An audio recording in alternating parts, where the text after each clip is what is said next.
Irmãos, abramos nossas Bíblias no capítulo 60 do livro de Isaías. Isaías, capítulo 60. Vamos ler os versos 1 e 2.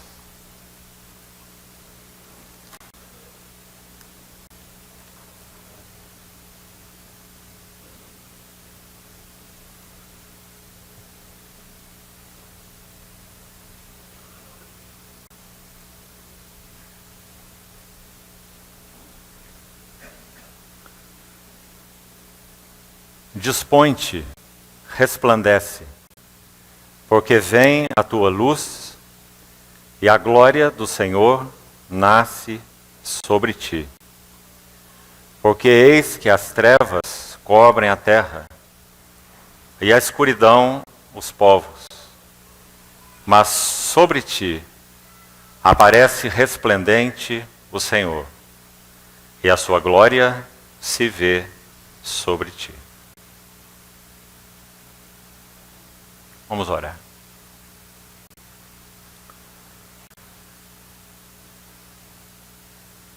Querido Pai, uma vez mais, no nome precioso do Senhor Jesus, entregamos esse tempo de comunhão na Tua Palavra, em Tuas mãos.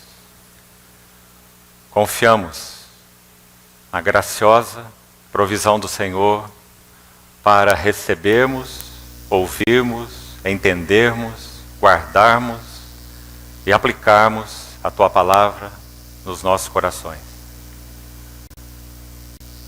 Rogamos que Tu nos encabeces e exerça a Tua liderança e o governo do Teu bendito Espírito Santo sobre nossas vidas. Ilumina os olhos do nosso coração, pois nos interessamos em Te ver e em Te ouvir. Assim nos dispomos nas Tuas mãos, Senhor. Ser misericordioso conosco, por amor do Teu nome. Em nome do Senhor Jesus é que pedimos. Amém. Queridos irmãos, conforme foi previamente anunciado, essas duas palavras iniciais de Isaías 61 foram separados como tema para esse encontro. Dispõe-te, resplandece. Ou levanta-te, resplandece. Vivemos sem dúvida nenhuma, é um consenso tão nítido no coração de tantos servos e servas do Senhor, que estamos verdadeiramente nos tempos de parto, no que concerne ao propósito eterno do Senhor, no tempo de fechamento, no que concerne a essa revelação última do Senhor Jesus a esse mundo trevoso, na iminência da vinda gloriosa daquele que nosso coração aguarda. Quando Isaías escreve esse capítulo, ele registra muita coisa a respeito da glória da igreja. É certo que no sentido literal e primário, esse capítulo se refere à glória de Jerusalém, como povo da aliança de Deus do Velho Testamento. Mas tudo aquilo que foi dito a respeito de Jerusalém no Velho Testamento tem, de alguma maneira, mais intensa ou menos intensamente, uma aplicação direta ao povo celestial de Deus do Novo Testamento, já que Israel era o povo, é ainda, o povo terreno de Deus no que concerne aos seus tratos nesta terra. E a igreja, o povo celestial de Deus. A semente de Abraão se compõe e é mais numerosa que a areia da praia do mar. Isso faz referência ao povo terreno de Deus, a nação de Israel. Mas também mais numeroso que as estrelas do céu. Isso certamente faz referência ao povo celestial de Deus. Então, esses dois versículos, no foco que em particular abordaremos nesses dias de comunhão juntos, eles têm uma aplicação muito direta à glória da igreja. Então, esse termo, levanta-te ou dispõe-te, primeira palavra do verso 1 de Isaías 60, sem dúvida é um chamado para uma fervente e radiante expectativa, sem usarmos sempre nenhuma ênfase exacerbada de palavras. Quando Isaías o profeta se refere ao povo, em primeiro plano então, como explicamos, terreno de Deus, profeticamente falando ao povo celestial de Deus, esse que se compõe daqueles gregos ou judeus, escravos ou livres, homens e mulheres, o povo celestial de Deus. Quando Isaías faz essa exortação, dispõe-te, levanta-te, e usa em seguida a palavra resplandece, a nota de Isaías nesta palavra resplandece é mostra-me o teu rosto. Então há nesses dois versos frases e mesmo palavras tão lindas e tão significativas que nós vamos gastar uns minutos iniciais para fazermos uma introdução usando esses versos que são o tema e o encargo do nosso encontro. Todos os irmãos que estarão aqui compartilhando a palavra estarão com o mesmo encargo relacionado a esses versículos de Isaías 60. O testemunho de Jesus em tempos de declínio espiritual. Esse foi o tema que colocamos no convite aos irmãos para esse encontro. E essa realmente é a carga dos nossos corações. Por sabermos que, sem nenhuma dúvida, estamos vivendo dias de intenso declínio espiritual, por um lado, e por outro lado, bendito seja o nome do Senhor, um chamamento renovado para que respondamos a Ele. Temos dito em diversos contextos, para diversos irmãos, que nos parece, me permitam essa leitura espiritual, me parece que nosso Senhor Jesus tem feito o seu último movimento de amor em direção à sua igreja. Vivemos os últimos dos últimos dias. E aquele que se assenta no trono tem um desejo ardente em seu coração há quase 2000 anos. Levantar-se desse trono, assim como ele o fez para receber o primeiro mártir, Estevão. Uma vida individual, mas o primeiro mártir, marcando um princípio da parte do Senhor. Repetindo duas frases que estão diretamente relacionadas àquelas duas entre as 7 que o nosso Senhor Jesus proferiu na cruz. Estevão. É dito que ele vê o céu aberto e o Filho do Homem de pé. Nós sabemos pelas Escrituras que quando nosso Senhor ascende ao céu, ele se assenta à destra da majestade nas alturas. Mas quando o primeiro mártir, o diácono de Jerusalém, Estevão, vai ser recebido pelo Senhor, o Senhor se levanta de seu trono. Então ele disse: vejo o Filho do Homem de pé, como que dando as boas-vindas àquele que seria o primeiro mártir de uma longa lista de santos, servos e servas, apóstolos e profetas, que têm vivido nesses 2000 anos e que têm então entregue suas vidas por amor do nome do Senhor. 2 vezes apenas no livro de Atos o céu se abre. Apenas 2 vezes. Na primeira vez, Atos 7, quando Estevão é apedrejado. E na segunda vez, em Atos 10, quando aquele lençol desce do céu, preso pelas 4 pontas, cheio de animais imundos. E Pedro tem aquela visão da igreja. Primeira vez que o céu se abre, Estevão vê a glória de Cristo. A segunda vez que o céu se abre, Pedro vê a glória da igreja, Cristo e a igreja. Então, quando há esse chamado do Senhor à igreja, levanta-te, resplandece, Sem dúvida alguma, queridos irmãos, esse chamado tem muito interesse para nós nos dias que vivemos. Porque, como falávamos, se por um lado nós estamos vivendo dias em que, notadamente, estamos em declínio espiritual no que concerne à igreja professa em geral, não podemos negar isso. Se isso não fosse assim, nós nem estaríamos aqui, nosso Senhor já teria voltado. No que concerne ao testemunho geral da igreja, estamos em declínio espiritual.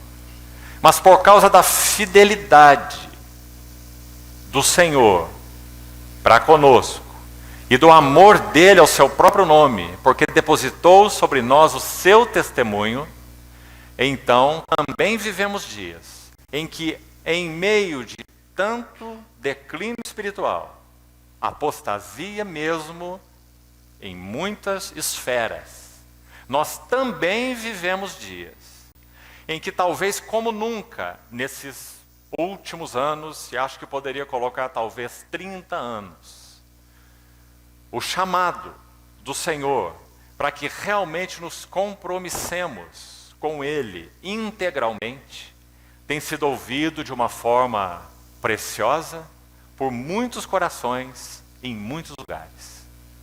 Temos dito aos irmãos também, em diversos contextos, já temos servido ao Senhor um bom número de anos. E temos sido muito gratos a Ele, porque nesses últimos 5 ou 6 anos, temos visto um número de jovens envolvidos com o Senhor e com a Sua palavra, que nunca vimos nos 25 ou 30 anos anteriores. Sem dúvida, o Senhor tem despertado uma geração que o tem buscado, amado a Ele e a Sua palavra, e mesmo entre irmãos mais velhos. Aqueles que, quem sabe, viveram vidas tão monótonas, em ponto morto há tantos anos, têm recebido uma renovação de um chamado à entrega total, à plena rendição, a conhecer o Senhor de modo mais real e íntimo. E esse chamado tem ecoado pela graça de Deus em tantos corações.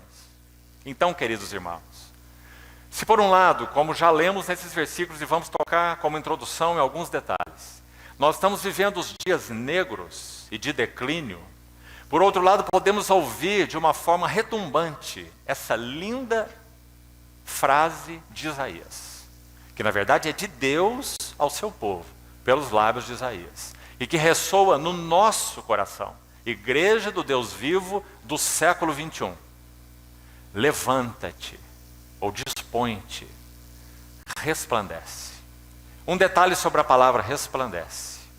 Na língua original ela tem um sentido mais amplo do que resplandece, exatamente. E a ideia é, me mostra teu rosto. Há uma expressão no livro de Cantares que talvez seja bom consultarmos e não apenas citarmos. Abra, por favor. Livro de Cantares, no capítulo 2, onde o noivo fala exatamente essas palavras com a sua amada noiva. E escute o que ele diz. Cantares, capítulo 2, versículo 10.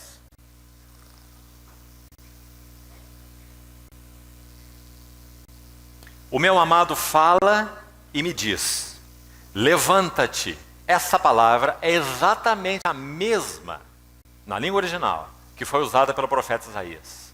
Levanta-te, ou dispõe-te. Querida minha, formosa minha, e vem. Vem para onde? Para a vida de união com o noivo. Já que Cantares é um maravilhoso livro de união. Reflete no Velho Testamento a ênfase de João no Novo Testamento, nos seus 5 escritos. O Evangelho, as 3 epístolas e o Apocalipse. Vida de união com Cristo. O livro de Cantares reflete a mesma nota. Então, levanta-te, querida minha, formosa minha, e vem. Porque eis que passou o inverno, cessou a chuva e se foi, aparecem as flores na terra, chegou o tempo de cantarem as aves, a voz da rola ouve-se em nossa terra, A figueira começou a dar seus figos e as vides em flor exalam seu aroma. Levanta-te, mesma palavra, de novo, mesma ênfase. Querida minha, formosa minha, e vem. Pomba minha, que andas pelas fendas dos penhascos, no esconderijo das rochas escarpadas. E note essa frase: mostra-me o teu rosto. Essa frase na língua original não traduz uma palavra. No livro de Isaías, preste atenção, a expressão resplandece é uma única palavra, que tem a ideia de mostra-me o teu rosto. Então, a palavra resplandece de Isaías não é a mesma palavra original do livro de Cantares. Aqui é uma frase, é mais de uma palavra, que traduz a ideia, a mesma ideia, mostra-me o teu rosto. Então lá em Isaías uma palavra, resplandece, com a ideia, mostra-me o teu rosto. Aqui uma frase, com essa ideia claríssima. Então não a mesma palavra, mas a mesma ideia, exatamente a mesma ideia. Mostra-me o teu rosto, faze-me ouvir a tua voz, porque a tua voz é doce, e o teu rosto amável, ou aprazível, ou formoso, lindo. Então essa é a palavra do amado para a amada. Mostra-me o teu rosto, porque o teu rosto é lindo. Mostra-me o teu rosto, porque o teu rosto me dá prazer. É aprazível, formoso. Então levanta-te, mostra-me o teu rosto. O que isso significa, né? Claro que a linguagem de Isaías também é poética, como a linguagem de Cantares. O anelo de nosso Senhor, queridos irmãos, é que nós não o sigamos como aqueles que apenas conhecem seus mandamentos, suas ordens, mas aqueles que o seguem porque estão face a face com Ele. Porque Enoque foi arrebatado? E lembre-se de novo, ele foi o primeiro. Então ele estabelece o princípio. Enoque andou com Deus, e Deus para si o tomou. Levanta-te, mostra-me o teu rosto. Esse é o anelo do noivo para com a noiva. E queridos irmãos, até que o nosso Senhor venha, graças a Ele, e prepare o seu coração para essa linda notícia, que sem dúvida já é conhecida de você, nós iremos ouvir essa voz cada vez mais sonora, até que Ele venha. Porque esse é o seu anelo pela sua noiva. Porque Ele tem compromisso consigo mesmo. Porque ainda que fôssemos infiéis, Ele permanece fiel. Porque não pode negar-se a si mesmo. Então o Senhor continuará até que Ele se levante segunda vez do seu trono. Ele continuará pleiteando e pelejando pelas afeições e devoção de sua noiva. Isso não é maravilhoso? Um noivo que peleja, que pleiteia pelas afeições de sua noiva. Esse é o nosso noivo. Levanta-te, mostra-me o teu rosto. E, associando com a linguagem de Cantares, porque teu rosto é formoso, é aprazível, amável, lindo. Agora, quando nós voltamos ao livro de Isaías, e é lá que vamos completar nossa introdução, dispõe-te, ou levanta-te, resplandece, porque vem a tua luz. E a glória do Senhor nasce, ou mais especificamente, vai nascendo.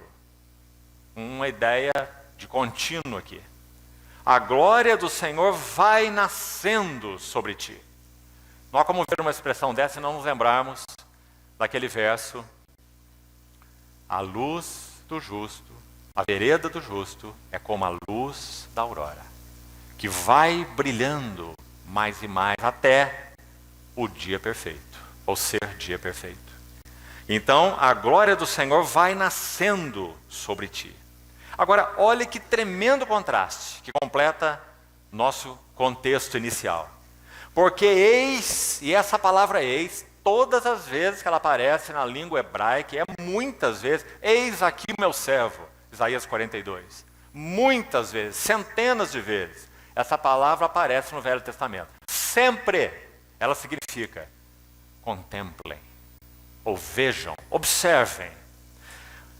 Porque, vejam, as trevas cobrem a terra. Então esse eis não é apenas uma palavra de conjugação, é um chamado a perceber algo. Observem, notem, prestem atenção, vejam, as trevas cobrem a terra. E a escuridão os povos. Também graças ao Senhor pela beleza da Bíblia, porque não há como lermos também essa expressão e não nos lembrarmos de Êxodo 10, quando o Senhor julga o Egito com as trevas. Porque eles adoravam um Deus, que não é Deus, chamado Ra. E esse é o Deus Sol. E quando o Senhor ordenou todas aquelas pragas, cada uma das pragas tem uma relação com um Deus que o egípcio adorava. Todas elas. Então, quando o Senhor ordena trevas sobre a terra, é porque eles adoravam o sol.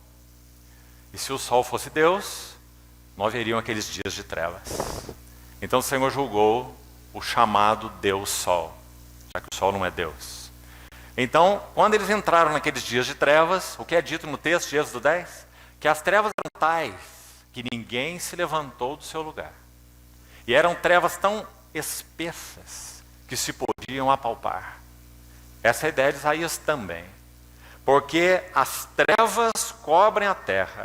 Irmãos, nós temos feito essa leitura, claro que é um aspecto dela, como já explicamos nos nossos dias, nós concordamos com essa leitura. As trevas têm coberto a terra. O que você acha? Por que você acha que a criação mesmo de Deus tem respondido como tem respondido nesses últimos dias? Cada noticiário do dia que ouvimos é um gemer novo da criação. Não é assim?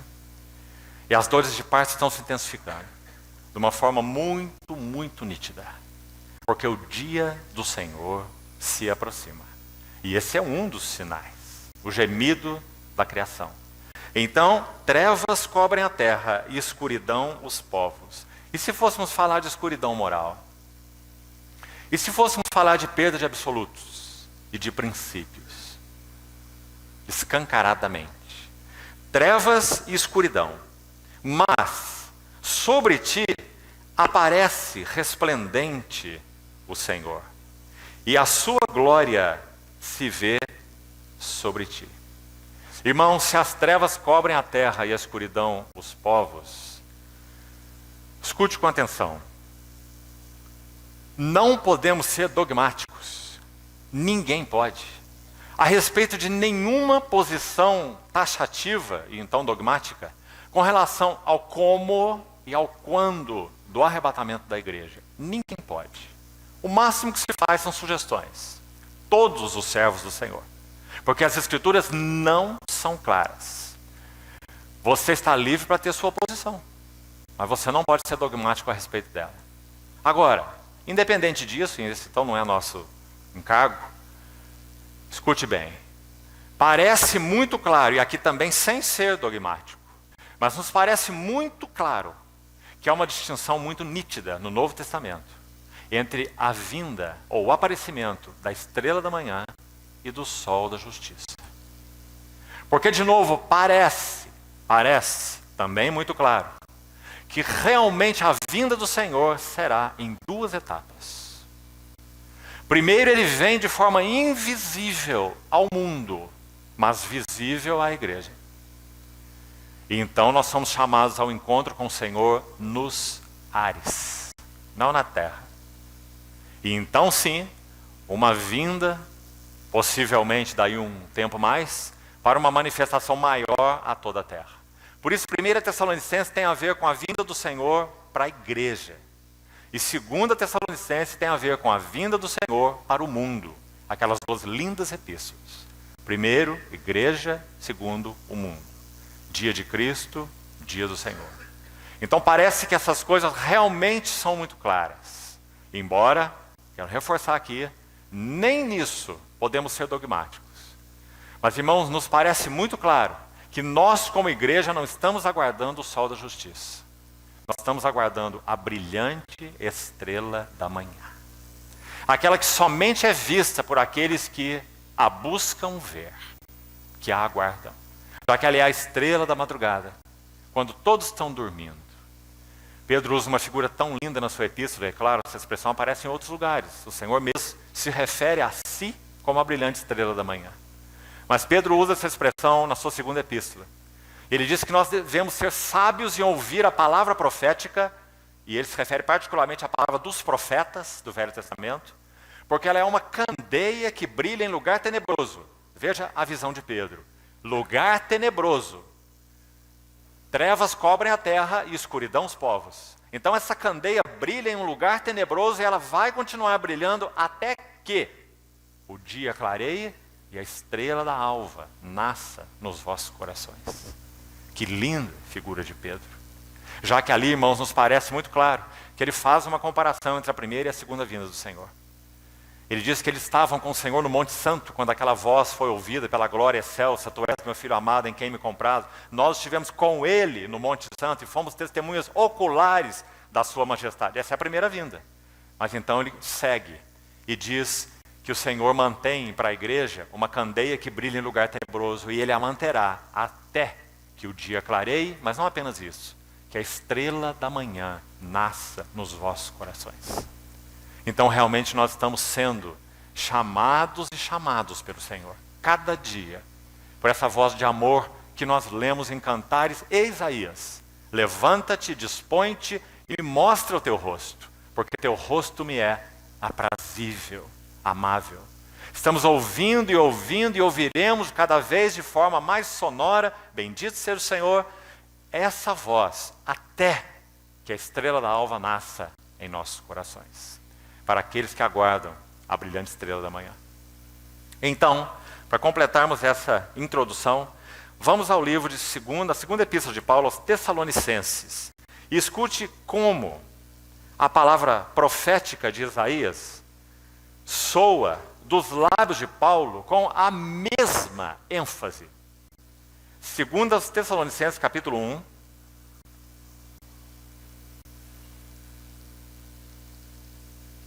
É tão impressionante, irmãos, a relação, que nos parece que Paulo tinha em mente Isaías quando ele escreveu esse texto de Tessalonicenses. Tinha em mente o texto de Isaías 60 que acabamos de ler. Segundo a Tessalonicenses 1, 10, diz assim: quando vier a vinda do nosso Senhor Jesus, segunda vinda, para ser glorificado nos seus santos e ser admirado em todos os que creram naquele dia, o dia da sua vinda. Porque foi crido entre vós o nosso testemunho. Veja a ênfase. Ser glorificado nos seus santos e ser admirado em todos os que creram. O que nós lemos em Isaías? Levanta-te, resplandece, porque vem a tua luz e a glória do Senhor vai nascendo sobre ti. Escuridão para os povos, trevas sobre a terra, mas sobre ti se vê resplendente o Senhor. E a sua glória se vê sobre ti. É exatamente o que Paulo está dizendo aos Tessalonicenses. Agora para a igreja. Quando ele vier para ser glorificado nos seus santos e admirado em todos os que creram naquele dia. Verso 11. Por isso também não cessamos de orar por vós, para que o nosso Deus vos torne dignos. Importante, irmão. Como dissemos, nosso Senhor Jesus está fazendo sua doce e poderosa voz ser cada vez mais discernida e ouvida pelos nossos corações, nesses dias do fim, para que nós respondamos aos seus últimos movimentos de amor em direção à sua igreja. Para que então, finalmente, essa glória do Senhor apareça sobre o seu povo e em seu povo. Então, oramos para que o nosso Deus vos torne dignos, compatíveis, idôneos, é a ideia, da sua vocação. Que vocação? Para alcançarmos a glória do nosso Senhor Jesus Cristo. Expressão que está logo aí em seguida nessa carta mesmo, no capítulo 2, não vamos ler, versos 13 e 14. Capítulo 2. Fomos chamados para alcançar a glória do nosso Senhor Jesus Cristo. Impressionante frase. Então, vos torne dignos da sua vocação, a vocação para alcançar a glória do Senhor, e cumpra com poder todo o propósito de bondade e obra de fé. E de novo, verso 12, repetindo a ênfase do verso 10, olha aí, a fim de que o nome do nosso Senhor Jesus Cristo seja glorificado em vós, de novo, a mesma ideia do verso 10, glorificado em vós e vós nele, segundo a graça do nosso Deus e do Senhor Jesus Cristo. Uma notazinha rápida a mais, que interessa para os que estudam as Escrituras com cuidado. Veja aí, verso 10, ser glorificado, e verso 12, seja glorificado. Metade do verso 12. Essas duas palavras são únicas, elas não aparecem em nenhum outro lugar do Novo Testamento. Duas palavras gregas. E elas significam literalmente adornar com glória. Que linda palavra. Então vamos ler o versículo assim. Quando ele vier para ser adornado com glória nos seus santos. Não é uma linda frase, irmão e irmã? O Senhor adornado com glória, ele já é o Senhor da glória. Mas o que significará a sua vinda? Ele será adornado com glória nos seus santos. É por causa dessa visão tão clara que Paulo diz assim, grande é esse mistério, mas eu me refiro a Cristo em união com a sua igreja, cabeça e corpo, mesma glória, glória dele, glória nossa, vida dele, vida nossa, herança dele, herança nossa, herdeiros de Deus, co-herdeiros com Cristo.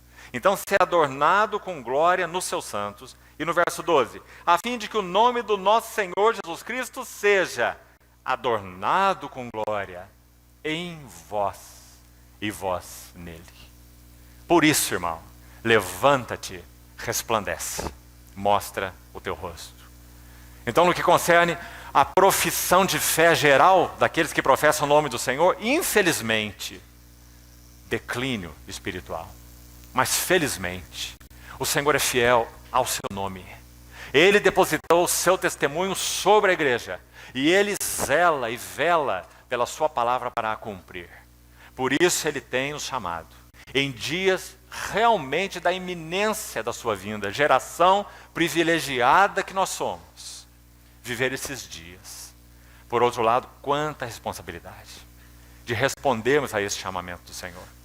Então, essas são as palavras de Isaías, que compõem o tema e a carga geral do nosso encontro nesses dias. Refletida, como falamos, por Paulo no Novo Testamento. Tão nitidamente, tão nítida a relação entre Isaías e Paulo. Agora, o que nós vamos buscar hoje, e aqui entramos particularmente no encargo para a noite, ajude-nos o Senhor, Lucas capítulo 1, a partir do verso 5, é aqui que vamos, nós vamos buscar ver, irmãos, e extrair lições e princípios espirituais de um cenário preparado para a vinda do Senhor, para a vinda do Messias. Agora, é claro, preparado para a primeira vinda do Messias. Mas penso que nenhum de nós tem dúvida que aquilo que aconteceu relacionado à primeira vinda do Senhor está acontecendo e acontecerá, no que concerne a cenário, como antecedência de sua segunda vinda. Assim como aquilo que foi manifestado na primeira vinda será manifestado na segunda vinda. Claro que em espectros e amplitudes diferentes. Quando nosso Senhor Jesus veio na sua primeira vinda, ele foi manifestado com glória? Sim. João escreveu, nós vimos a sua glória. Glória como do unigênito do Pai, cheio de graça e de verdade. Mas acontece que aquela glória era velada. Então ninguém pode vir a mim se o Pai que me enviou não o atrair. Apenas aqueles que tiveram a assistência, a provisão e a ação do soberano Deus, pelo Espírito Santo, puderam ver algo da glória do Filho velado naquela carne. João foi um deles. Nós vimos a sua glória. Pedro foi outro. Tiago foi outro. O Monte da Transfiguração foi um testemunho do quão glorioso esse Filho é. Então o espectro daquela glória na primeira vinda foi um. O espectro da sua glória na segunda vinda será outro, muito mais amplo. Todo o universo, cada recanto desse universo, sofrerá uma impressão do anel de selar de Deus. Ageu capítulo 2. Zorobabel, que é uma figura de Cristo. Farei de Zorobabel um anel de selar. Cada recanto desse universo, na segunda vinda do nosso Senhor Jesus, terá uma impressão da glória de Cristo. Louvado seja o seu nome. Então, queridos irmãos, Lucas 1 vai nos apresentar um contexto, um cenário preparado para a vinda do Messias. E nós vamos buscar estudar então um pouco desse cenário. Entre Malaquias e Lucas, nós temos aproximadamente 400 anos. Então, antes de começarmos a ler, capítulo 1 de Lucas, versículo 5, é que nós vamos começar. E nossa carga introdutória para a noite de hoje é falarmos sobre João Batista, o precursor do Messias. E o que tem a ver, quais são as lições espirituais e quais são os princípios espirituais que nos atingem como povo que está sendo preparado para a segunda e gloriosa vinda do Messias. E essa relação é maravilhosa. A primeira vinda do Messias, a segunda vinda do Messias. Eis que eu vos enviarei o profeta Elias, antes que venha o grande e terrível dia do Senhor. Por um lado, o profeta Elias, nas palavras do nosso Senhor, ele mesmo interpretou, se referindo a João Batista. Porque João Batista então veio no mesmo espírito e poder de Elias. Fazendo o quê? Buscando converter os corações para Deus. Então, ele é Elias. E Elias já veio. E fizeram com ele tudo o que queriam. Nosso Senhor falou se referindo a João Batista. Mas o texto de Malaquias diz: eu enviarei o profeta Elias antes que venha o grande e terrível dia do Senhor. Por favor, escute com atenção para você não se perder. Quando nosso Senhor veio na sua primeira vinda, esse não era o grande e terrível dia do Senhor. Já que o Senhor não veio como grande e terrível, o Senhor veio como cordeiro mudo perante os seus tosqueadores. Ele não veio como leão da tribo de Judá, manifestando seu reino e glória. Ele veio como o cordeiro de Deus que tira o pecado do mundo. Não vim para julgar o mundo, são palavras dele, mas vim para salvá-lo. Essa é a sua primeira vinda, o Redentor. Então nos parece muito claro que a nota de Malaquias se refere à segunda vinda do Senhor. Eu enviarei o profeta Elias, antes que venha o grande e terrível dia do Senhor. Agora nós podemos entrar em detalhes sobre esse assunto, ele é longo. Mas nós não entendemos pela Bíblia que esse profeta Elias seja um homem nos dias do fim, mas sim um ministério corporativo. Um ministério coletivo, mas que de tal forma, e quando eu falo de ministério, também não estou referindo a 1, 2, 3 servos do Senhor, não. Estou me referindo a um ministério coletivo, no povo de Deus, de muitos servos e servas do Senhor, que tem tal clareza, nitidez, na leitura de tempos e épocas, com relação à vinda do Senhor, que serão capazes de tocar uma trombeta de Deus nessa geração. Se quisermos dar um nome para essas pessoas, a Bíblia os chama, na carta às igrejas da Ásia, de vencedores.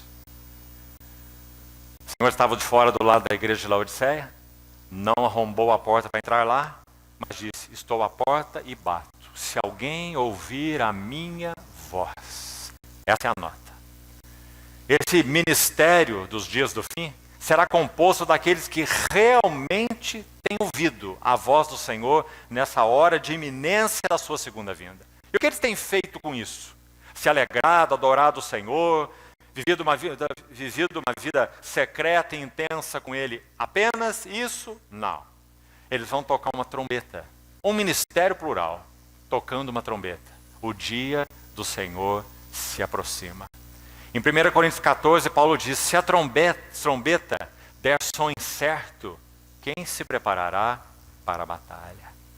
Quando em Números 9, aquela nuvem se movia, e não há dúvida que aquela nuvem é o governo de Deus sobre o seu povo, é claro. A nuvem subia, eles desarmavam as barracas, as tendas e seguiam. A nuvem baixava, eles armavam o tabernáculo e armavam as tendas. A nuvem governava. A nuvem é figura da liderança do Espírito Santo. Muito claro, Números 9. Mas se você continuar lendo, é o mesmo texto, na sequência exata, não há interrupção. Você vai ver aqui, a nuvem era seguida, a nuvem soberana, figura da liderança do Espírito Santo, ela tinha um correspondente no arraial de Israel. 2 trombetas de prata. Se a trombeta der som incerto, quem se preparará para a batalha? Então aquelas 2 trombetas no meio do povo representam o quê? Esse ministério profético. Que soam a trombeta baseado no quê? No que eles acham, entendem ou interpretam na sua mente, na sua cabeça, o que acham? Não. Soam a trombeta baseada na liderança da nuvem. Então, quando a nuvem se movia, os trombeteiros entravam em ação. Enquanto a nuvem estava quieta, a trombeta também estava quieta. Mas quando a nuvem se movia, a trombeta tocava. Porque eles respondiam no arraial àquilo que Deus estava fazendo soberanamente, seu governo. Queridos irmãos, é grande essa responsabilidade e ela toca a todos nós, sem exceção. Apenas que em esferas diferentes, até em funções diferentes, mas toca a todos nós. Porque o Senhor tem, por sua graça, nos dado uma medida de impacto no que concerne a esse chamado dos últimos dias. Como nosso irmão leu há pouco, prepara-te para te encontrares com o teu Deus. Levanta-te, resplandece, porque vem a tua luz. E a glória do Senhor vai nascendo sobre ti. Escuridão para a terra, trevas para os povos, mas sobre ti se vê resplendente o Senhor. E sua glória se vê sobre ti. Ah, irmãos, que dia será esse? Quando o Senhor rasgar o véu que nos encobre de ver o seu rosto, rosto daquele que ainda que não vimos, amamos. Ainda que não vimos, exultamos, com alegria indizível e cheia de glória, como Pedro vai dizer. Que dia, quando ele romperá os céus e mostrará seu rosto, primeiro para nós, e então para toda a terra, consumando seu propósito. Ah, queridos irmãos, que não sejamos contados entre aqueles escarnecedores de 2 Pedro, capítulo 3. Que Pedro diz que iriam surgir do meio de vós, não é do mundo. O mundo não tem nada com isso, é no seio da igreja mesmo. Pessoas que dirão, onde está a promessa da sua vinda? Essas coisas não são bem assim. Desde o princípio da criação, tudo permanece o mesmo. Pedro vai dizer, eles fazem questão de esquecer, então se esquecem deliberadamente, é conveniente para eles. Eles se esquecem, eles põem de lado. Que isso na verdade não é assim, eles estão mentindo. Porque o mundo daquele tempo foi julgado com água, e 8 pessoas foram salvas. E eles deliberadamente esquecem que o mundo daquele tempo foi julgado e sepultado na água. E aí Pedro vai dizer, e este está sendo reservado para o fogo. Elementos abrasados se desfarão. Então esperemos e apressemos a vinda do dia de Deus. Irmãos amados, nós estamos vivendo na iminência desses dias. Então levanta-te, resplandece. Então, vamos ao contexto de Lucas capítulo 1, versículo 5. Vamos iniciar com ele. 400 anos.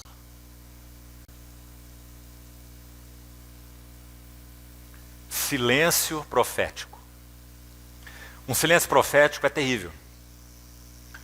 Eles não tiveram um silêncio sacerdotal. Os sacerdotes continuaram servindo. Mas eles tiveram um silêncio profético. De Malaquias a João Batista. Profeta Malaquias, profeta João Batista. Já que nosso Senhor disse que ele não apenas é um profeta, mas é o maior deles. Ninguém nascido de mulher foi maior que João. Porque esse profeta João Batista é o profeta precursor do Messias. Então, entre o profeta Malaquias e o profeta João Batista, nós temos 400 anos de silêncio profético. O que aconteceu nesses 400 anos? O cetro se arredou de Judá. Importante, irmãos. Esse texto é tão lindo, o texto que vamos iniciar lendo agora, Lucas 1,5. Nos dias do rei Herodes, assim inicia o verso 5. Veja aí. E tão cheio de detalhes, que nós vamos buscar a ajuda do Senhor para tocarmos em alguns deles, naqueles que o Senhor nos dirigiu como nota principal. E você faça o seu estudo exaustivo posteriormente. Porque é um texto tão rico no que concerne ao tempo negro de declínio espiritual, 400 anos, e em particular os 200 últimos, antes da revelação de João Batista e do Messias, quase que concomitantemente. João Batista era 6 meses mais velho que o nosso Senhor Jesus, né? Então são 400 anos de silêncio profético. E nesse silêncio profético, o sacerdócio estava aí exercendo o seu serviço normalmente. Mas Deus não estava falando com o seu povo. E essa era a grande causa da ruína. Deus se calou. Irmãos, e quando Deus se cala, nós estamos em desastre. A nossa glória e a glória de nosso chamamento é ouvir a Deus. Tendo Deus outrora falado muitas vezes, de muitas maneiras, aos pais pelos profetas, nesses últimos dias nos falou no Filho. Tende cuidado, não recuseis ao que fala. O prazer de Deus é falar, mas o que Ele busca? Para que sua voz realmente possa ser ouvida. Corações que ouvem, ouvidos destapados. Né?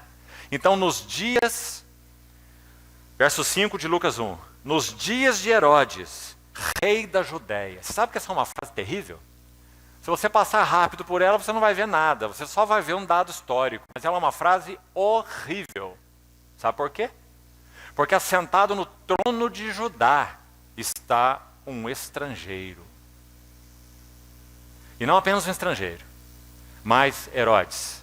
Aquele mesmo que levantou uma oposição quando nosso Senhor Jesus nasceu, logo após, aí, não dá 2 anos após esse relato, menos de 2 anos, ele levanta uma oposição para mandando matar todos os meninos de Belém e arredores, quando, iludido pelos magos, não esteve de volta para receber a notícia que ele tinha pedido. Onde está o rei para que eu também possa ir adorá-lo? Na sua sutileza maligna, não é?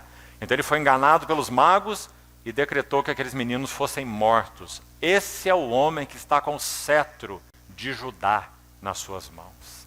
E essa é a tragédia que reflete os 400 anos de silêncio profético. Ou seja, Judá não tinha o cetro real.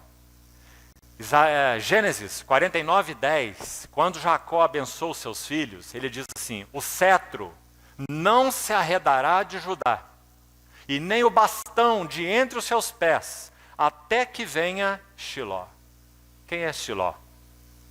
O Salvador, nosso Senhor Jesus Cristo. Então o que está acontecendo aqui em Lucas 1,5? O cetro está arredado de Judá. Não há nenhum descendente de Davi no trono. O cetro está na mão de um homem mau, avarento, cruel e assassino de inocentes.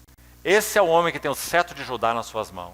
Ou seja, o reino, na época em que o nosso Senhor Jesus se revelou, inicialmente, João Batista, nossa carga aqui para hoje.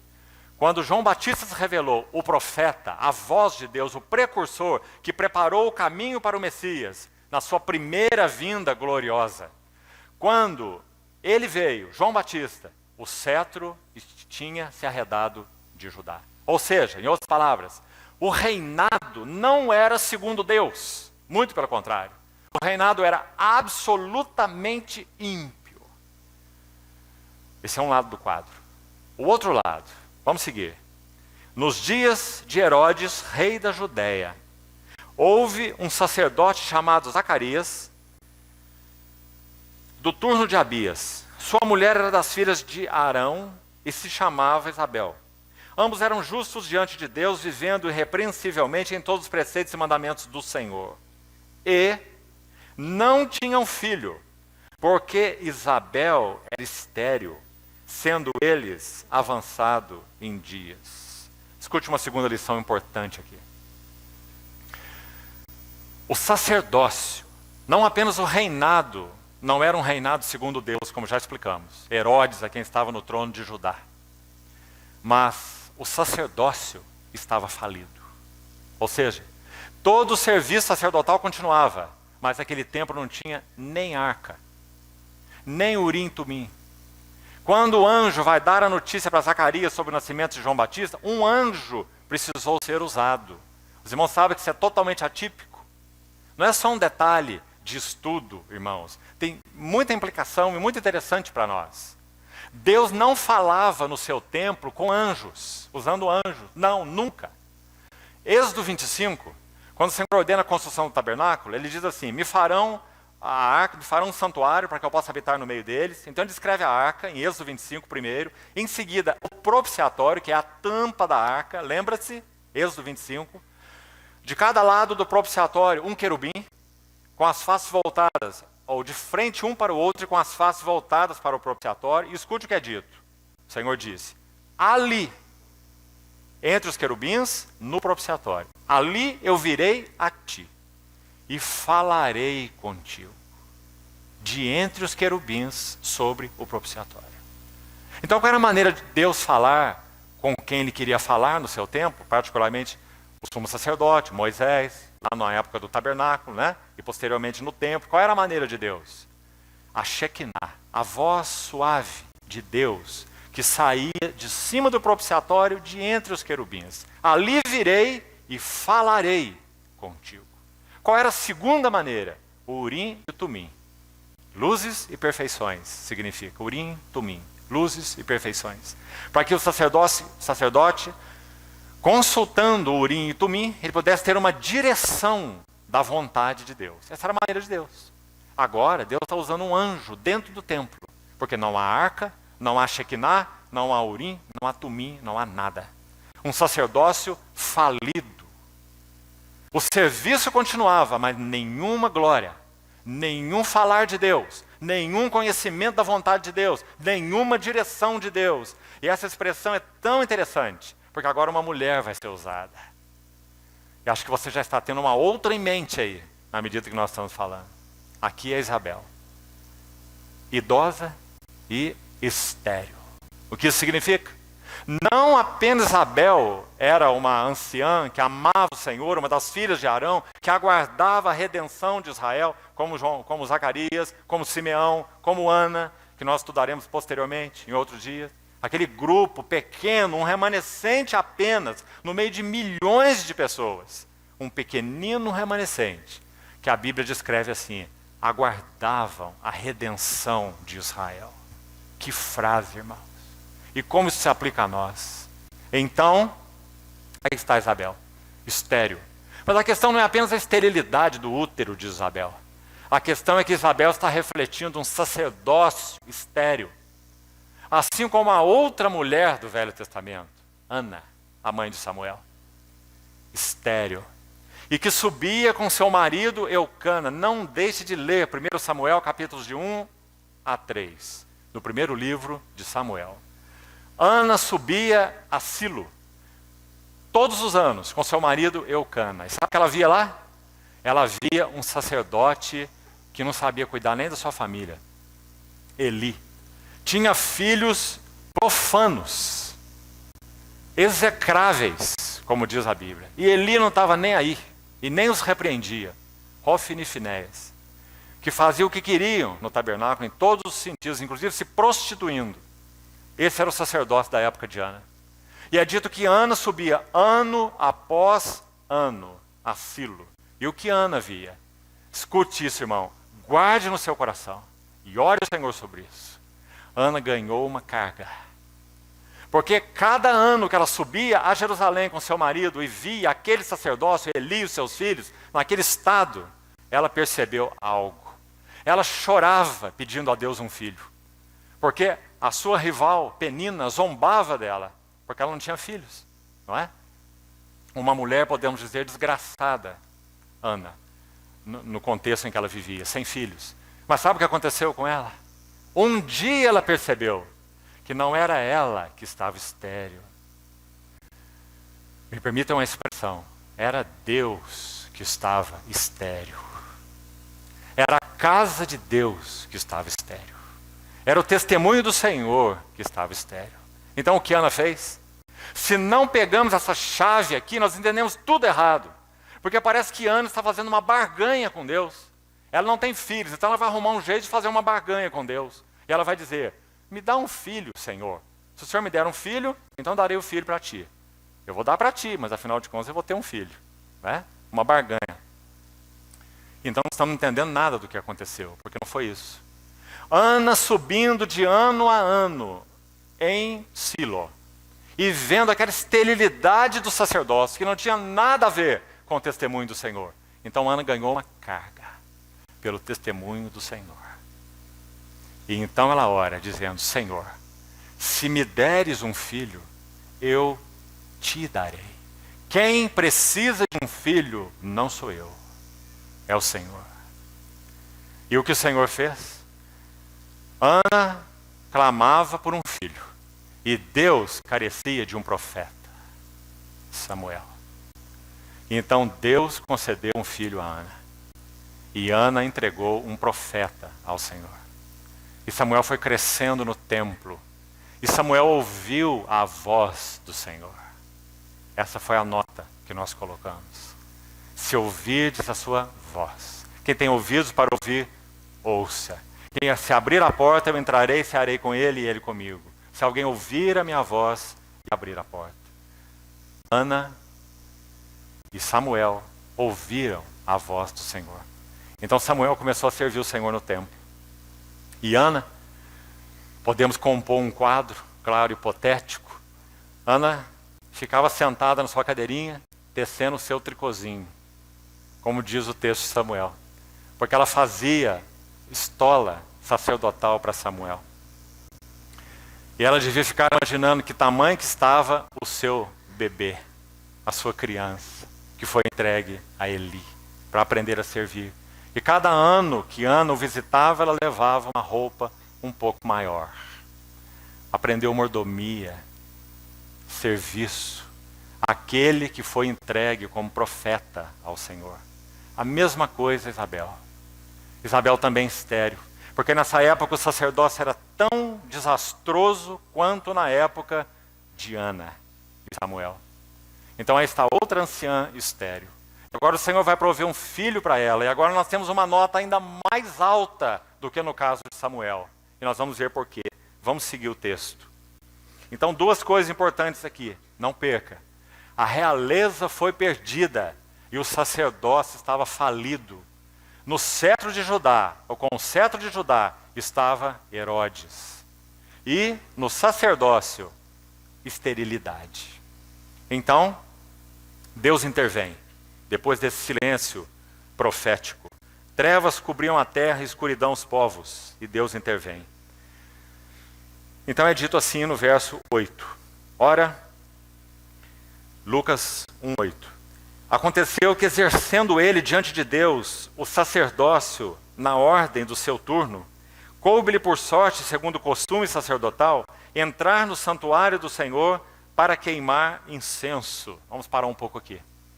Um sacerdote servia normalmente por uma semana, porque eram turnos de serviço. Normalmente uma semana.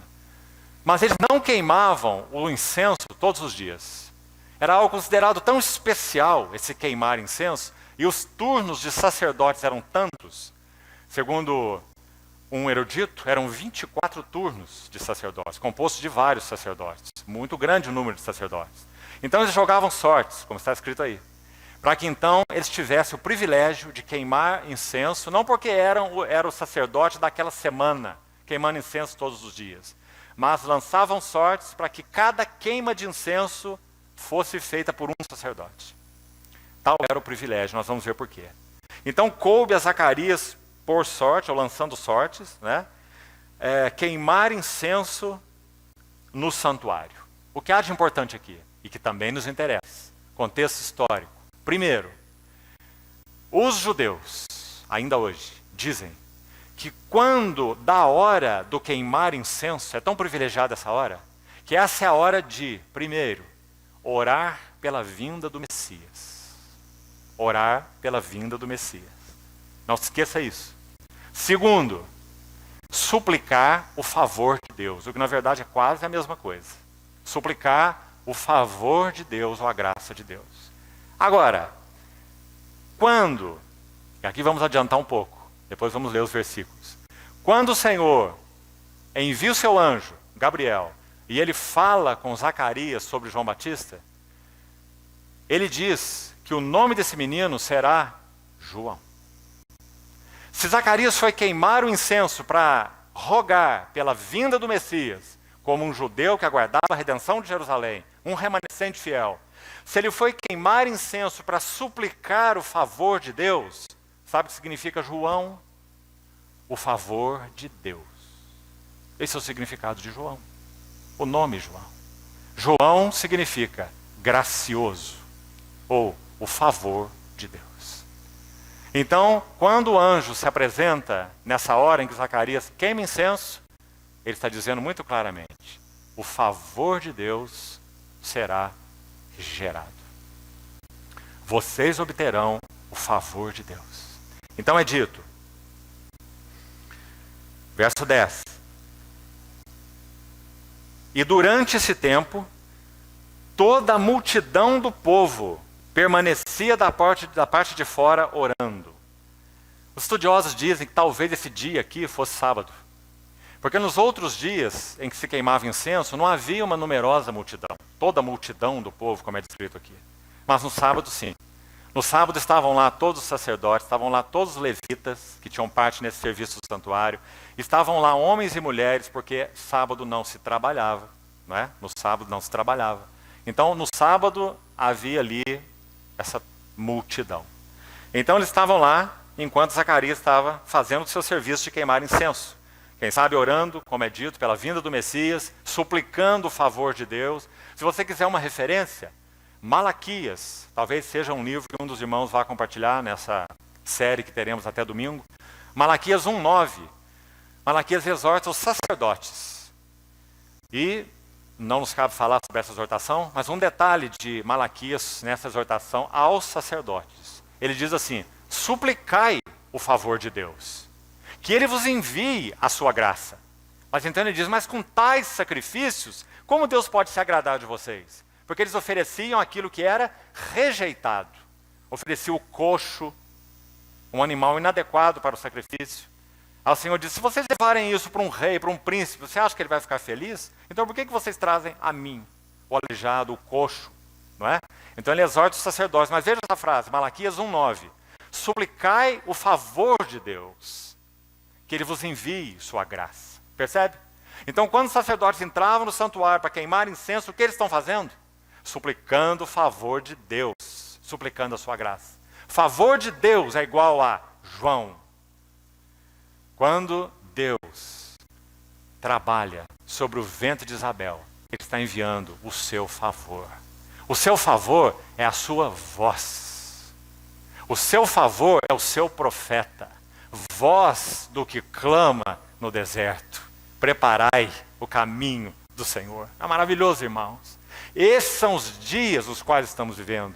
Qual é o favor máximo que Deus pode nos dar? Uma voz no meio de nós, uma voz coletiva, uma voz nos nossos corações, que nos alerte para a iminência da ceia, das bodas do Cordeiro, para que nós possamos nos ataviar.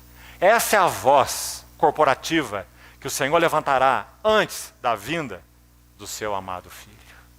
Queridos irmãos, nós queremos compor essa voz com tudo que somos, com tudo que temos.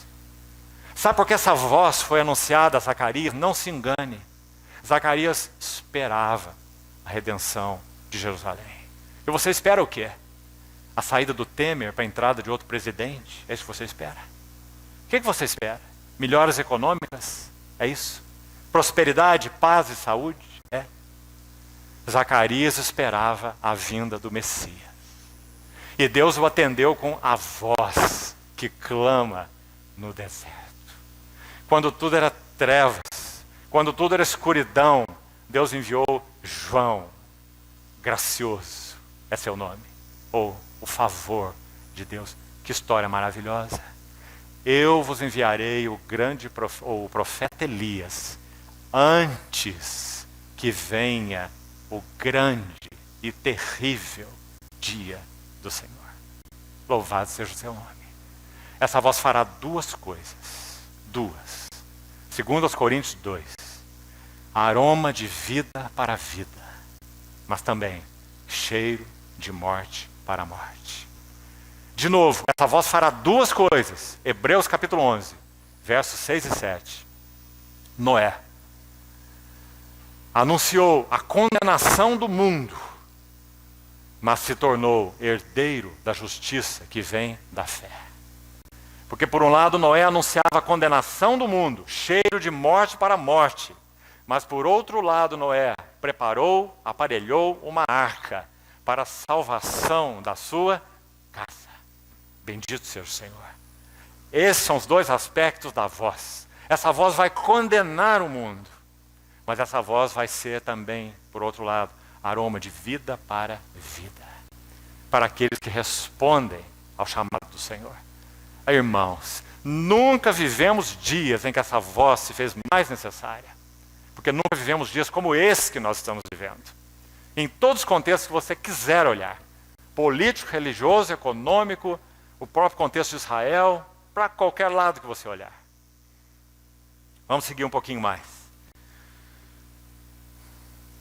Durante esse tempo, verso 10, toda a multidão do povo permanecia da parte de fora orando. E eis que lhe apareceu um anjo, como já explicamos, totalmente incomum. Não era assim que Deus falava. Isso já explicamos.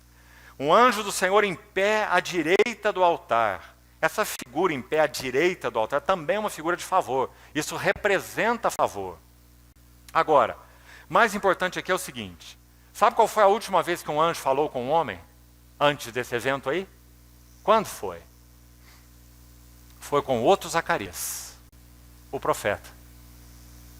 No livro profético de Zacarias. Então fazia 400 anos que um anjo não falava com um homem. Silêncio dos céus. Silêncio profético. Nem um profeta na terra, nem um mensageiro no céu. Horrível. Terrível. Quando Zacarias e a sua querida Isabel, quando Simeão e a preciosa Ana, quando Maria e o seu amado José, os pais de Nosso Senhor e tantos mais, aguardavam a redenção de Israel, ali estava um pequeno remanescente que chorava e orava. Porque olhando ao seu redor, eles nada podiam ver. Por favor, querido irmão, não esqueça isso. Nem uma folha de esperança, nada eles podiam ver. Mas Zacarias permanecia chorando e orando, queimando incenso, orando pela vinda do Messias e pela redenção de Israel. Das palavras de Malaquias, suplicando que Deus seja gracioso, suplicando o favor de Deus. E que lindo, aí vem João, a voz que estava faltando. 400 anos de céu fechado, 400 anos sem profeta na terra. Sabe, irmãos, que isso é um desastre absoluto? Porque a prosperidade de Israel estava totalmente ligada aos seus profetas. Por isso o Senhor chora sobre Jerusalém e diz: Jerusalém, Jerusalém, que matas os profetas e apedrejas a todos os que te são enviados. Ah, amados irmãos, que maravilhosa graça do Senhor ter socorrido o seu povo naquele tempo em que tudo eram trevas. E Zacarias, como dissemos, orava, chorava e suplicava, mas nada via. Mas ele permanecia, até que o anjo foi enviado. E veja então, vamos seguir. Um anjo do Senhor à direita do altar, verso 11. Vendo Zacarias, turbou-se e apoderou-se dele o temor. Sabe por quê? Não é só porque é um anjo, não. Certamente, Zacarias temeu estar fazendo algo errado no seu serviço sacerdotal. Quem sabe na própria queima de incenso. Era tudo muito regrado e metódico. Até aquele incenso tinha a sua composição específica. Então certamente Zacarias deve ter achado que ele ia ser repreendido. Por isso o anjo diz assim, disse-lhe porém o anjo: Zacarias, não temas. Não estou aqui para te repreender, você não está fazendo nada de errado, não temas, porque a tua oração foi ouvida. Sabe como Deus responde à oração? Enviando a voz. Enviando a sua voz. Seu João, seu favor. Tua voz foi ouvida. E Isabel, tua mulher, te dará à luz um filho, a quem darás o nome de João. Aí está ele, o favor de Deus. Em ti haverá prazer e alegria, e muitos se regozijarão com o seu nascimento. E então, para irmos concluindo por hoje, a partir desse verso 15, escute agora aí, não durma aí na sua cadeira não. 5 características, nós vamos citar dos versos 15 e 17, e por hoje vamos parar. 5 maravilhosas características do que esse João ia significar. Então deixe que o Senhor fale seu coração e você recolha quais são as lições espirituais, quais são os princípios espirituais que nos compete conhecer agora, antes que o nosso Senhor Jesus venha. Então é dito assim de João: primeiro, ele será grande diante do Senhor. Então vamos explicar isso de maneira muito simples. Por que João é grande? Porque o Senhor ali levantaria um profeta. É por isso que ele é grande diante do Senhor. Porque os lábios do nosso Senhor é que vão dizer: o que vocês foram ver no deserto? Um caniço agitado pelo vento? Irmão, o Senhor não está usando só uma figura de linguagem. Sabe o que ele está querendo dizer? Essas vozes que vocês têm ouvido aí são só caniços. São meninos que tocam flauta uns para os outros e dizem assim: nós tocamos flautas e vocês não dançaram. Isso é essa geração.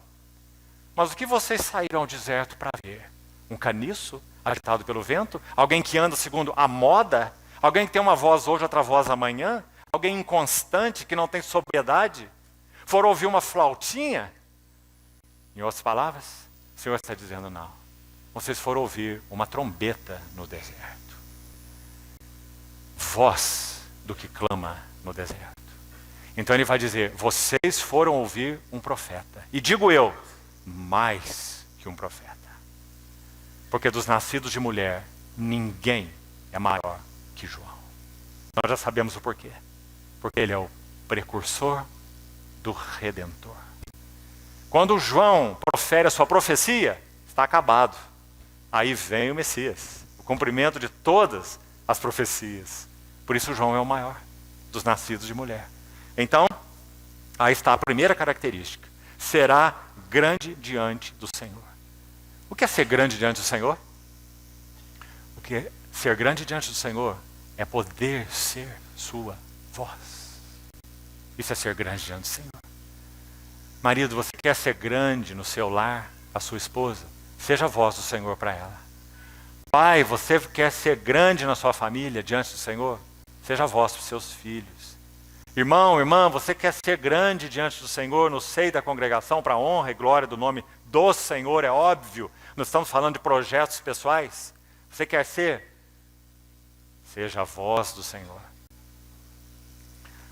Grande diante do Senhor. Lucas capítulo 3. Passe uma folha, por favor, rapidamente.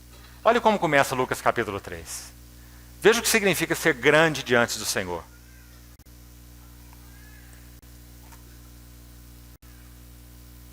No 15º ano do reinado de Tibério César.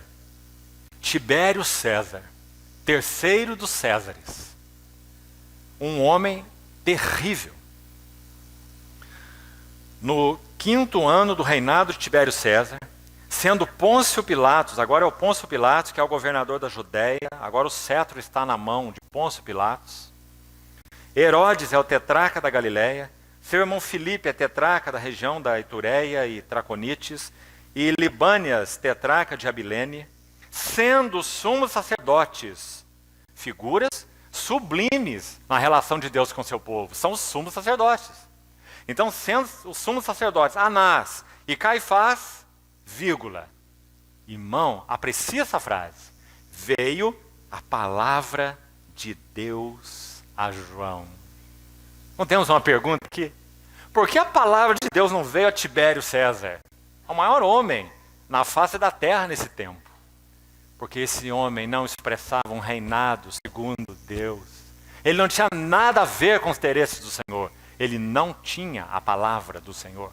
Um rei ímpio. Um rei segundo suas próprias perversidades. Por que a palavra do Senhor não veio a Pilatos ou qualquer outro, pelo mesmo motivo? Mas em particular, por que não veio a Anás ou Caifás, os sumos sacerdotes? Porque eles eram ímpios e não tinham nenhuma relação com o Senhor. Para quem veio a palavra do Senhor? Para João. Onde? Não na corte de Tibério César e nem nos alojamentos de Anás e Caifás, o sacerdócio. A palavra de Deus veio a João no deserto.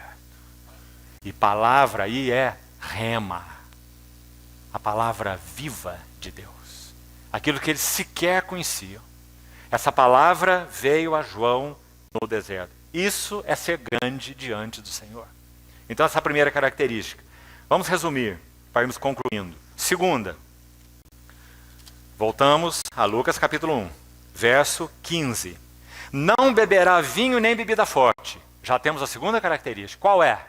João seria um nazireu. E aí também não vamos ter tempo para detalhes, e nem precisamos. É só você ler Números 6. Anote aí. Número 6 é o capítulo do nazireado. O que importa nos entendermos aqui de lindo e de importante? Primeiro, a porta principal para o serviço de Deus nos tempos do Velho Testamento se chama sacerdócio. E isso é uma linhagem hereditária. Morre um sacerdote, vem outro sacerdote, um após outro. O livro de Hebreus é tão claro em dizer assim, né? Impedidos pela morte de continuar. Então o sacerdócio, os filhos de Arão, dentre os levitas, a família de Arão, esse é o sacerdócio. Mas o Senhor sabe da falência do homem. Então o que Deus estabelece? Uma porta lateral para o serviço a Ele. A porta principal se chama sacerdócio, os filhos de Arão. A porta lateral se chama nazireado. Nazireado significa qualquer um que quisesse de qualquer tribo, que quisesse se consagrar inteiramente e voluntariamente ao Senhor, poderia fazê-lo pelo voto de nazireu. João Batista foi um nazireu. E um nazireu especial, porque ele foi consagrado ao Senhor e cheio com o Espírito Santo já do ventre materno. Isso é algo impressionante sobre João Batista. Então João Batista era um nazireu. Rapidamente sobre nazireu, o que nos interessa? Escute com atenção. Primeiro, ele não bebia vinho. Número 6. O que isso significa? João Batista e todos os nazireus, em particular João nesse caso, esse tremendo nazireu, precursor do Messias, ele não seria obcecado e absorvido por gozos e prazeres terrenos. Isso significa para o nazireu não beber vinho. Não seria obcecado e absorvido por gozos terrenos. Esse era João. O que João buscava era o gozo do Redentor. Era o gozo do céu. Eu sou voz que clama no deserto. João não disse nem seu nome. Quem é você? Ele não encheu o seu peito e falou: eu sou João Batista, o filho do sacerdote Zacarias, cheio do Espírito Santo desde o ventre, levantado como precursor do Messias. Ele não disse nada disso. Ele nem citou o seu nome. E a sua pessoalidade. Ele disse: eu sou uma voz. Voz que clama no deserto. Preparai o caminho do Senhor. Endireitar no ermo vereda a nosso Deus. Que maravilha, irmãos. Então, segunda característica, nazireu. Vinho, não absorvido por gozos e prazeres terrenos. Segunda característica do nazireu, navalha na cabeça. Não, deixaria crescer o seu cabelo. Como nós interpretamos isso numa linguagem que nos interessa, já que o literal para nós não é o nosso caso, né? O que isso significa? 1 Coríntios 11, Paulo fala que o cabelo comprido para o homem é desonra. Então, quando o nazireu não passava navalha sobre sua cabeça, significa que ele renunciou à sua própria honra. É honra para a mulher usar cabelo comprido, mas para o homem é desonra. 1 Coríntios 11. Então, na figura, na linguagem espiritual, significa que o nazireu renunciou sua honra própria. Ele não está ocupado com a sua honra. Ele está ocupado com a honra de outro. 1 Coríntios 4, a partir do verso 9, é uma linda ilustração sobre isso. Parece que Deus pôs a nós apóstolos em último lugar. Somos entregues à morte, vós sois ricos e nós pobres, vós sois nobres e nós desprezíveis, comparando Paulo com os coríntios, né? Aí ele diz assim: até o presente momento não temos morada certa, somos esbofeteados, somos considerados lixo do mundo, escória de todos. Aí ele vai mostrar as renúncias que ele e os seus companheiros fizeram. Quando injuriados, nós bendizemos. Quando caluniados, nós procuramos conciliação. Paulo está mostrando que eles renunciaram sua honra e sua dignidade pessoal, por causa da honra e da dignidade de Cristo. Calúnias, injúrias, né? Então esse era o nazireu, figurado aí pela navalha, uma renúncia à honra pessoal. A navalha não iria passar na sua cabeça e os seus cabelos iriam crescer. E terceira característica do nazireu, corpo morto. Não poderia tocar um corpo morto. Isso significa que ele deveria se separar de tudo aquilo que poderia contaminar a sua consagração. Seja isso o que fosse. Que significasse morte. Ele não ia andar com um livro de regrinhas. Isso eu posso fazer, isso eu não posso fazer. Espiritualmente falando, claro, na linguagem do Novo Testamento. Todos vós possuís a unção do santo e todos tendes discernimento. Então o nazireu iria não tocar corpo morto, separado de tudo que poderia contaminar a sua consagração. Isso é muito verdadeiro para nós. Precisamos discernir isso, o significado disso diante do Senhor. 3 características então. Agora, por favor, irmão, abra o livro de Amós. Amós, capítulo 2. Escute esse verso muito interessante. Amós, capítulo 2.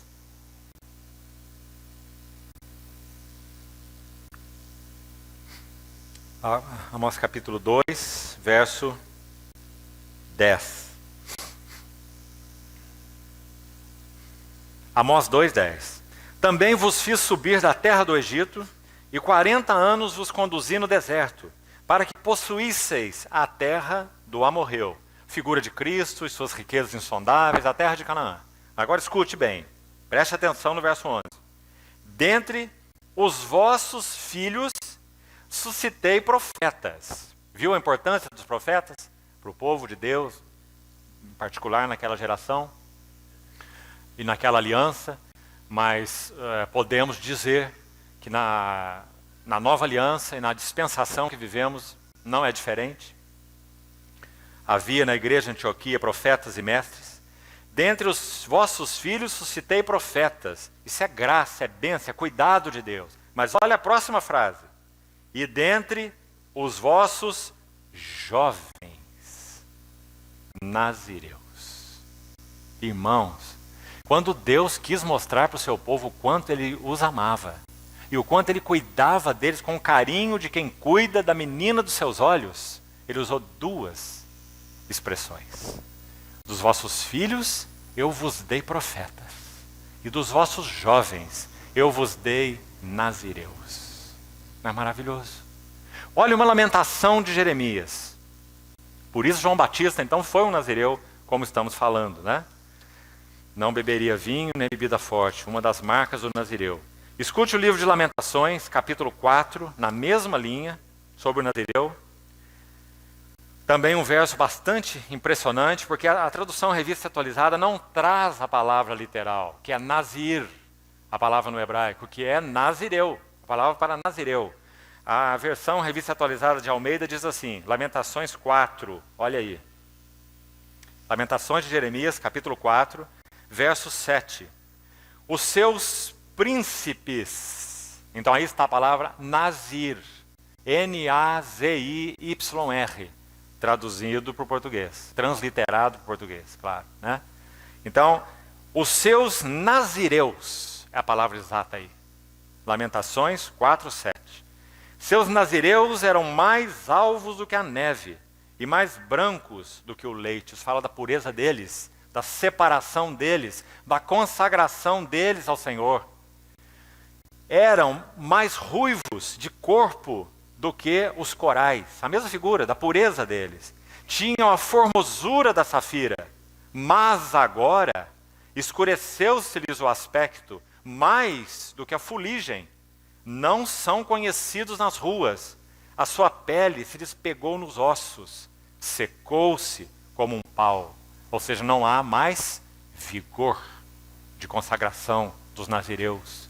Então, assim como o povo não tinha os seus profetas, não tinha os seus nazireus. Que linda figura, irmãos. O Espírito Santo colocando profetas e nazireus na mesma escala. Total entrega, consagração, absorvidos pelos interesses do Senhor, não obcecados pelo mundo, não absorvidos por gozos terrenos, não preocupados com honra pessoal. Guarde esses detalhes, que são as marcas do nazireu. Será que essas são nossas marcas? Nós somos obcecados por gozos terrenos e prazeres terrenos? Sabe o que Paulo diz em 1 Timóteo 6,17? Exorta aos ricos do presente século, que não sejam orgulhosos, nem depositem sua esperança na estabilidade da riqueza, mas em Deus, que tudo nos proporciona para o nosso aprazimento. A ideia é, para delas gozarmos as bênçãos que Ele nos dá. Nós não somos estoicos, certo, irmãos? Nós não achamos que nós somos espiritualizados por causa de abstenção de coisas. Os estoicos é que pensavam isso. Mas cuidado. A diferença entre gozarmos as bênçãos que Deus nos dá, 1 Timóteo 6,17, Paulo diz, Ele nos abençoa para o nosso aprazimento. A diferença entre gozarmos as bênçãos que Deus nos dá e não sermos absorvidos por elas é que fará a diferença entre um cristão comum e um nazireu. É isso que fará a diferença. Se nós gozamos das bênçãos que Deus nos dá, sem sermos absorvidos por elas, sem vivermos para elas. Irmãos, e quanta dificuldade, com reverência podemos dizer assim, que Deus tem conosco quando começa a tocar nessas coisas. Prazeres, deleites, bênçãos, que nós agarramos de tal maneira que elas assumem um lugar completamente desproporcional em nossas vidas e abafam a nossa relação com o Senhor. E perdemos o nosso nazireado, porque estamos amando as bênçãos de Deus. Compreende, irmão? E pior ainda no que concerne a prazeres terrenos. Então, lições importantes para nós. Aplicando para o que temos dito. Se essa voz há de ser levantada antes do grande e terrível dia do Senhor, essa voz terá que ser voz de nazireus. Essa voz terá que ser voz daqueles que não são obcecados por gozos terrenos. Do contrário, não são nazireus. Que o Senhor nos ajude. Que o Senhor encontre lugar para trabalhar todos os nossos corações.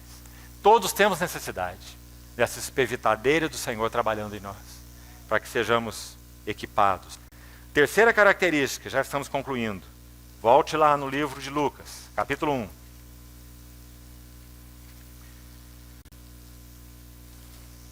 Lucas, capítulo 1, verso 15.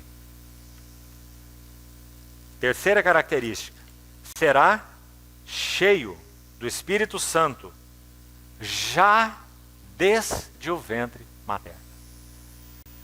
Uma frase tão simples, mas ela é tão linda, particularmente para os mais jovens. E aqui, ao invés de tentar explicar essa frase, escutem bem. Você já ouviu algo sobre o Conde Zinzendorf? Conde Zinzendorf era um nobre alemão. Ele acolheu nas suas terras irmãos que estavam sendo perseguidos nas regiões ali do que seria a Tchecoslováquia, a Morávia. E ele acolheu esses irmãos perseguidos nas suas terras. Quando ele tinha 6 anos de idade, ele escrevia uns bilhetes e jogava pela janela do seu castelo e orava e dizia: Deus, envie seus anjos para buscar as minhas cartas de amor para ti. Aos 6 anos. Quando ele ainda não tinha 20 anos, ele abriu as portas de suas terras para acolher esses irmãos perseguidos. Numa memorável ceia do Senhor, de março de 1727, Zinzendorf estava ministrando a palavra. Ele nasceu em 1700, então ele tinha 27 anos, em 1727.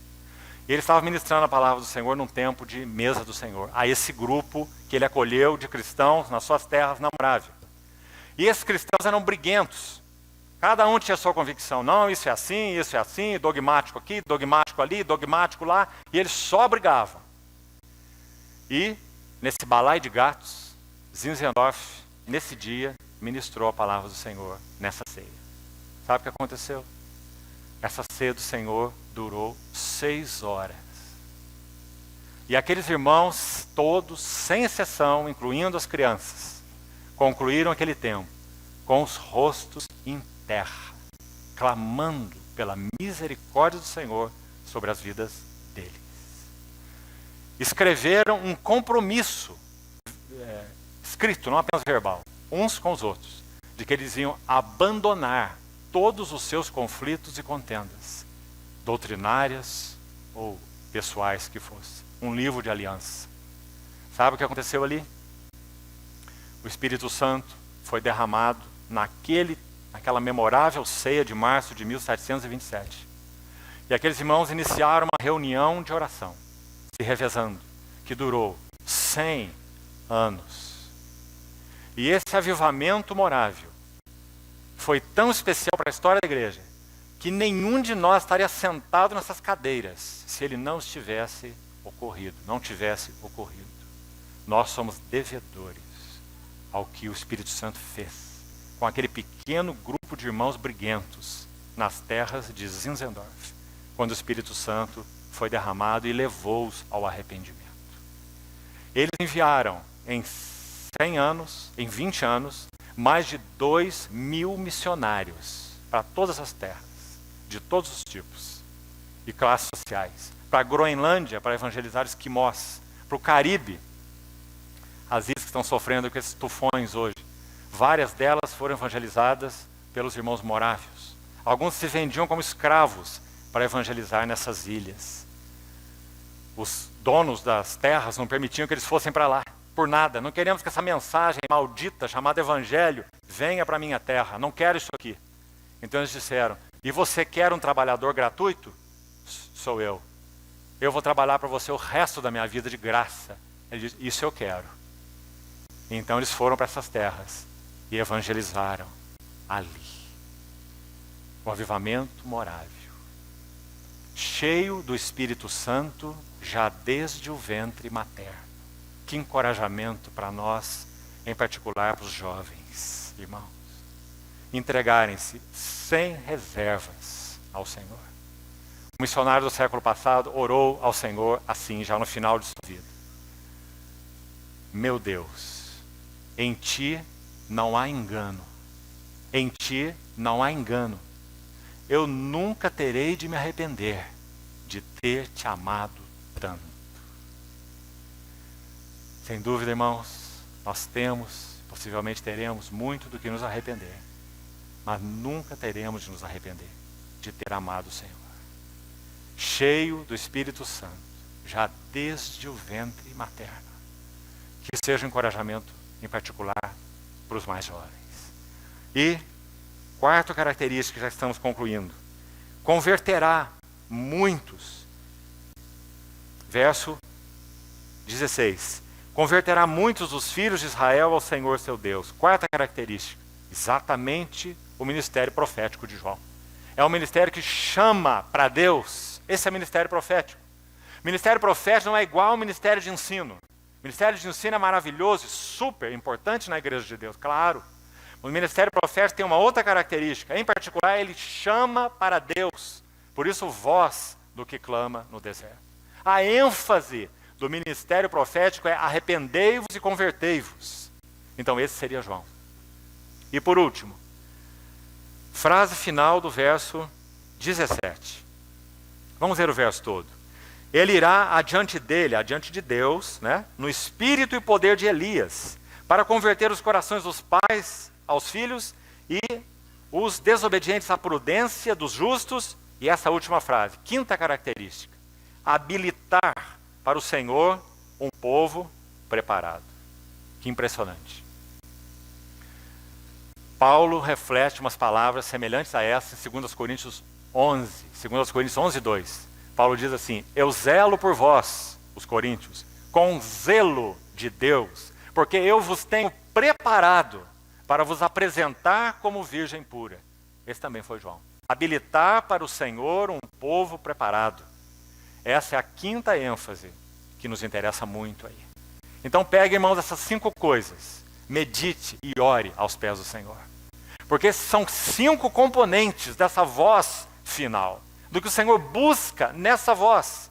5 aspectos do que o Senhor busca nessa voz. E como amanhã não vamos ter tempo de voltar nesse texto, precisamos seguir, vou concluir com uma última ideia.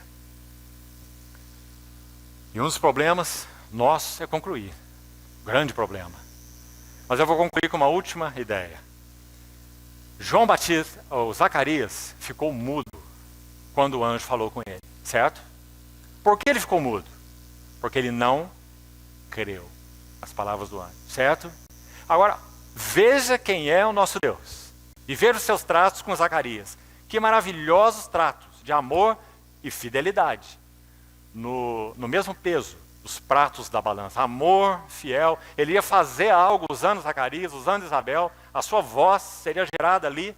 Mas também Deus é justo, é firme, disciplina, trata conosco. As duas coisas juntas. Ele não é um Papai Noel do céu.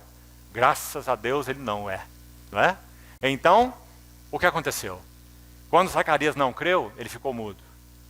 Mas, escute bem, o mesmo castigo, coloquemos assim, ou disciplina, que Deus deu a Zacarias por causa da sua incredulidade, ficar mudo, seria um sinal para Zacarias de que ele iria ser objeto do favor e das promessas de Deus. Não é maravilhoso o nosso Deus? Para Zacarias ficar mudo é o seu castigo, porque ele não creu. Quando ele diz, como saberei isso? Você vai ter essa expressão aí na sua Bíblia. Como saberei isso? Sabe qual é a ideia dessa pergunta de Zacarias? Ela não é simples assim não. Como eu saberei isso? O que Zacarias está dizendo é assim, você nunca vai conseguir me fazer crer nisso. É o que Zacarias falou para o anjo. Falou, isso é impossível. Mais ou menos como Abraão, olhando para o seu corpo amortecido, olhando para a sua Sara, com 90 anos, e dizendo, não tem jeito de ter filho aqui de jeito nenhum. Não é? Então, Zacarias disse para o anjo, você não vai me fazer crer nisso nunca. Como eu saberei isso?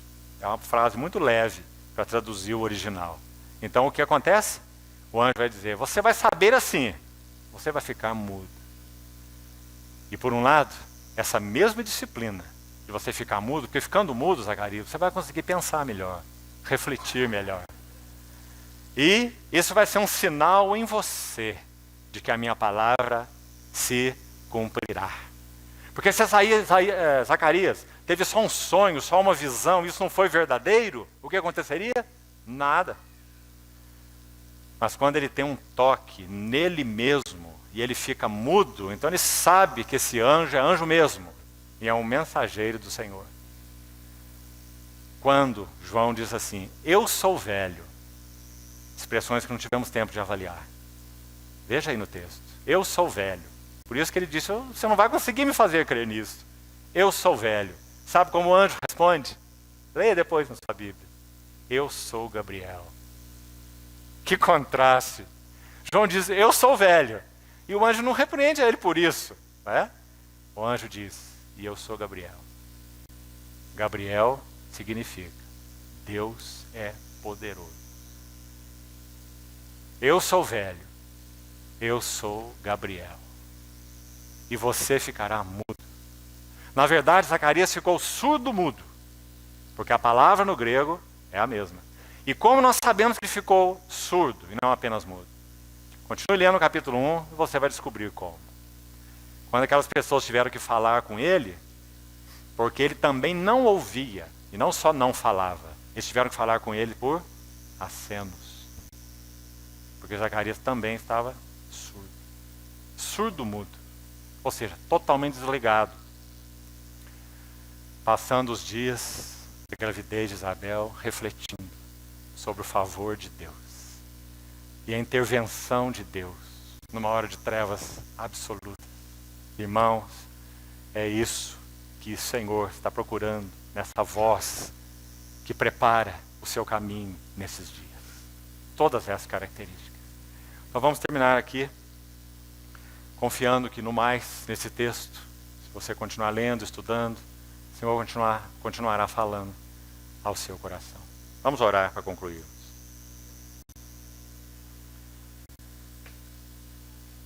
Senhor, colocamos nas tuas mãos a tua palavra e pedimos ao Senhor que não permita que daquilo que realmente é teu se perca nos nossos corações. Mantém plantada a tua semente em nós, para que frutifique para ti. E nos qualifica, Senhor, nos qualifica nesses dias do fim, para que nós não sejamos aqueles que esmurram o ar, mas que reduzem o seu corpo à servidão. E tendo pregado a outros, não são desqualificados. Guarda-nos, Senhor. Levanta nessa geração os teus profetas e os teus nazireus, para que o Senhor tenha a tua voz antes que venha o grande e terrível dia do Senhor. Alerta-nos, Senhor. Desperta-nos e também consola-nos, encoraja-nos, nós te pedimos. Corrige, disciplina nossas vidas, alinha-nos e ajusta-nos ao teu chamamento em dias tão desafiadores que vivemos. Assim te pedimos, confiados no nome precioso do nosso Senhor Jesus. Amém.